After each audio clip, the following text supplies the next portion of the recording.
so this is going to be our second virus clicker game lesson. I'm starting right here, like if I have to log into Scratch. So I'm going to show everybody what to do to log in to find your projects, because it's our first project. Let's sign in. Your signage should pop up. It is safe for you to save it on these computers because it's saving it with your school login stuff. Now, when you're looking at this, I'm logged in. You can come right here where my mouse is to this folder, or click on your username, and then click on My Stuff. So My Stuff, or that folder, My Stuff gives you a list of everything you're doing. All right? So this is, I'm currently in 9th period. This is going to work for all my classes. 9th period, you guys are a little ahead of some until now. All right, so I'm going to pull up the project. The project that we say, you win or you lose? Yes, the you win or you lose. So what we were able to do, and the other classes should have now, when I click on the stage here, this little section turns purple that my mouse is at. I come over here to backdrops. We have the you win, we have a you lose, and we have our level 1. All right? So everyone's good with that? We all have that? Okay, I'm going to pause it and make sure everybody has it. All right, so now we have all of our backdrops. We are going to click onto the virus sprite. So the virus sprite where my mouse is hovering should be purple, and I'm going to click on code. And right now we don't have anything. A couple other classes may have some, but we're all going to do what's next. We're prepping our game to get everything done. So the first thing we're going to do is we're going to go down to these dark orange ones that say variables right here. And we're going to make 2 variables. Our game is based on points and a timer. So we're going to make 2 variables for that. So I'm going to click on this white block that says make a variable. And I'm going to get this pop-up window for a new variable. And I'm going to call mine score. You can call it score. You can call it points, whatever you want to do. This is how they're going to collect their points. Now, we're leaving it to save for all sprites because I normally use my same point system for any level or sprites that I have. If you're going to create, if I wanted to create a game to where I could possibly lose lives only for a specific sprite, I would say for this sprite only, but I generally make mine work for all of them. And then I just click OK. And that gives me this little bitty bubble block with a check. And then I'm going to click it one more time, and I have one that says timer. You can call it clock, timer, but this is where it's going to count down how much time they have to play. Because we're going to have a limited amount of time to play the game to possibly win. Press OK? Yeah, press OK. I always keep this for all sprites also. And so I have 2 here. Now, the check marks mean it shows up here. I can move these around. I like to move them down just a little bit from the very top, only because in my past experience, my sprites will end up here and I can't see them. Now, if you hold on to them or you do things, they have all different kinds of readout. I keep it on normal. I like for it to say score and they see the number. If I did it just the number, they don't know if that's the countdown or if that's the score. They're going to be too preoccupied by it. All right. So the first thing I'm going to do is we're going to set these variables. We want to set it up to where when you click this green flag and start, we go to the correct background. Our score goes to 0 because we're not letting them start with any points. And our timer is going to go to its specific time. We're going to kind of guess on the time, and we might change that in a little bit. So I'm going to click Events.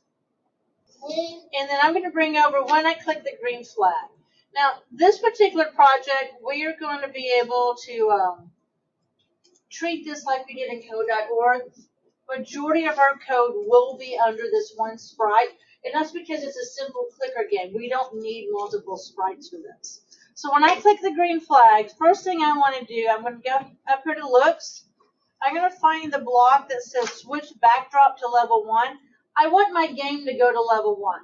I don't want my game to be stuck on whatever the last background was. This would be a time you might, if you have a specific start background or sprite, you would go to that. This one is going to be simple. It's going to go straight to level 1. When it goes to level 1, I'm going to come down to variables. I want to set my timer and my score variable. So I'm going to bring both of these. They just say set my variable. You have to click on the drop down to see what you've named it.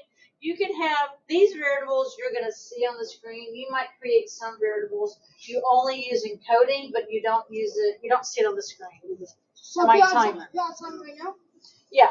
So mine's going to say 0 for score. The timer, I'm just going to put in 15 right now. The idea, maybe mine will be 15 seconds. We can easily change the amount of time we allow them to play at any point of our coding Where's setup. where the purple one, the we put level 1? The backdrop, Yeah. that was under looks. Level 1, that is why we named our background level 1. If you leave it playground and then you do another level and it's a basketball court, you're going to forget those things. You want it to be labeled very specifically. Level 1, level 2, level 3. You win, you lose. So that way there's no second guessing on what you're doing. Now, when I create my game like this, I like to have my sprite, my virus, hide at the very beginning, wait 1 second, and then show. So I'm going to come up here to looks. Again, I'm going to bring over 2 blocks. I'm going to bring over the show and the hide. And why I'm bringing them over, because I'm going to need both of them. I'm going to put hide first. And then I'm going to come to control, because I have a wait block. And I'm going to tell it to wait 1 second. And then it's going to show. It don't show. Yours could be hidden right now. It's going to show. I'm also going to tell it to always go to a random position when the game is first started. So a random position is a motion block. And motion blocks are these blue ones. So I'm going to click this. It's the 4th one. Go to random position. This is just my basic start. This is just to set these few things. I'm going to test it out. I'm not going to be able to do much. I'm going to click the green flag. Here's my sprite. My score is 0. The timer says 15.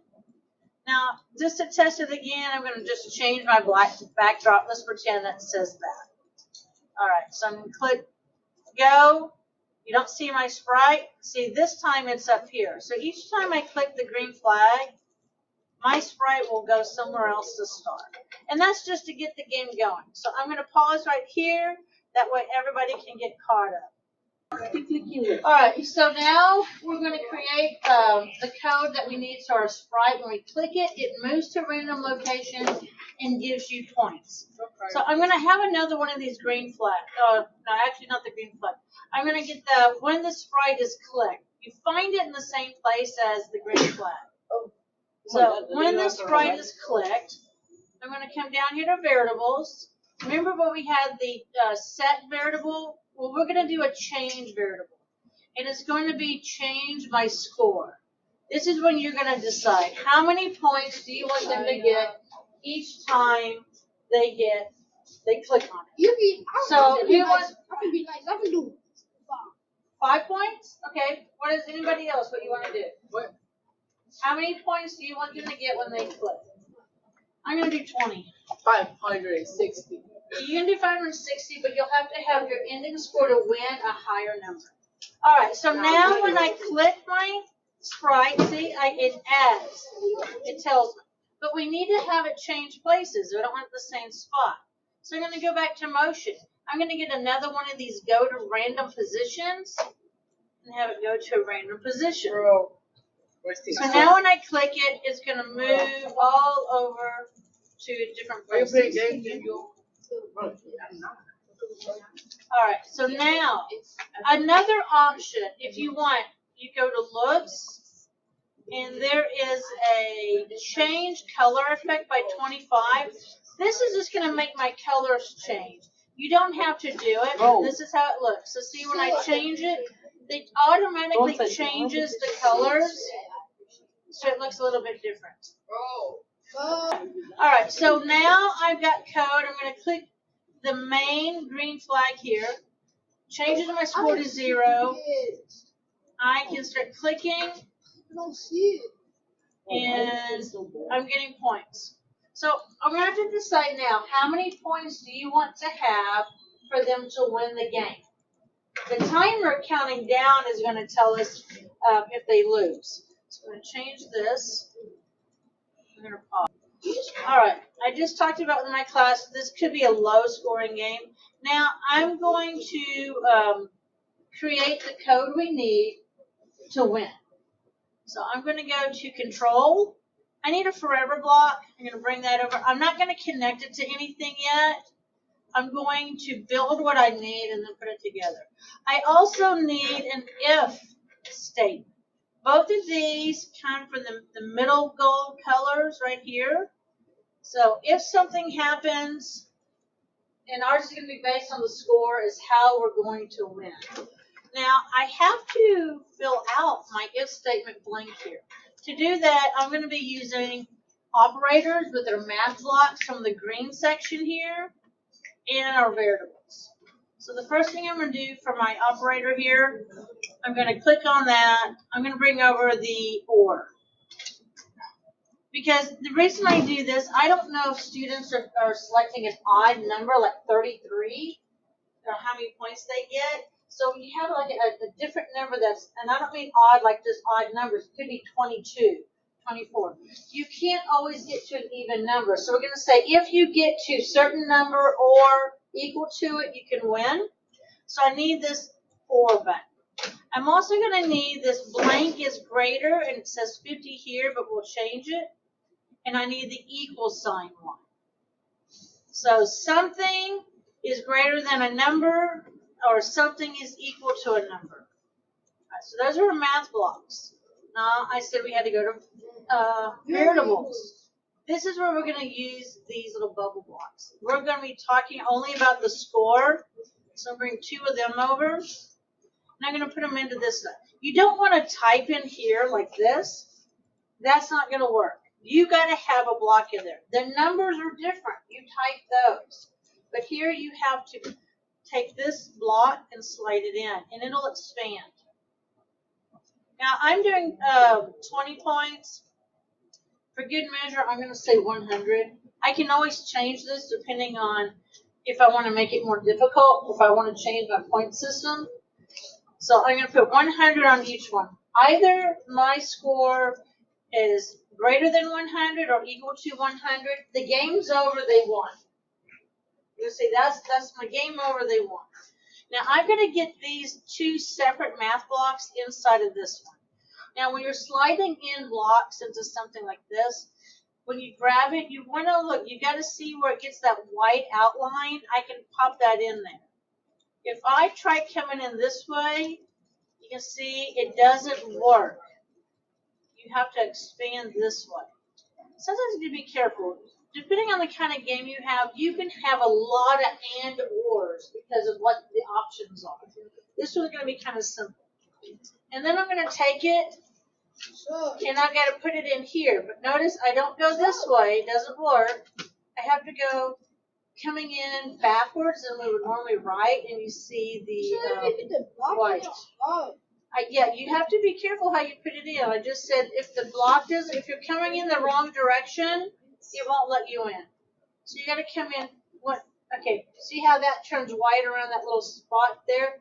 That's when I can put my block in. If my score is greater than 100 or score is equal to 100, I'm going to change my background to you win. So I'm going to go to looks. Find that block like I had here for level 1. Click the drop down to say you win. Put it here. We wanted to go to, we wanted to change this to you win. Looks. Now I want to play the winning sound, and we didn't download any sounds yet. So we're going to do that. I'm going to go to this tab right here that says sounds. How do you put this thingy that just scored? Which thingy? That yellow thingy that says score. You click here on variables, and you just drag one of these in. Remember, this was 3 different blocks, okay? 3. That You I had have to put 2. together. I know, Brandon. I'm making.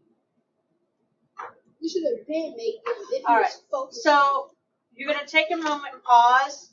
Click on sounds. Oh, And when you go into sounds, if you type in the word win, you get some choices. I like this. But take a moment to do that, but I also want you to find the sound for you lose. So you're going to need both of them. All right. The popping sound, if you're going to use the popping sound, you won't do a background sound whenever we do that. So type in you. All right. So you found your sounds. We're going to go to the sound block drawer. And the very first one, play sound until done. I'm going to click on the drop down for win because we're doing the winning one. We're going to switch to the backdrop you win. And we are going to play sound when done. And then we're going to do something. We'll do something else. We're going to go to the bottom of events. All right. There's something that says when I receive message, broadcast message, and wait. We've got to have our program talk to itself behind the scenes. Because if we're going to say you win or you lose, we have to send that message so we can tell other things to stop. Otherwise, they'll keep playing the game. The timer won't stop, scores won't stop, things like that. So I'm going to bring over this broadcast message. Just like variables, we have to create the message. This message is about winning. I click on the drop down, click new message, and I'm going to type win. Can I say you win? You can say you win, yeah. You win, win. As long as don't type something that you think you remember that has makes Can no I say sense. you win, buddy? Yeah, because it won't show up anywhere. It's just going to be something you're going to receive that message. Now, I'm going to take all of this and I'm going to put it inside the forever block. Just like that. Okay? I'm going to connect this forever block underneath the go to random position where this is like my setup. Switch the backdrop to 1. Set scores, set timer. Hide, then show in a random position. It's going to keep reading this until I Reach 100. once I reach 100. So I'm going to test it out. So I click this. I click this one. Come on. Hold on. All right. So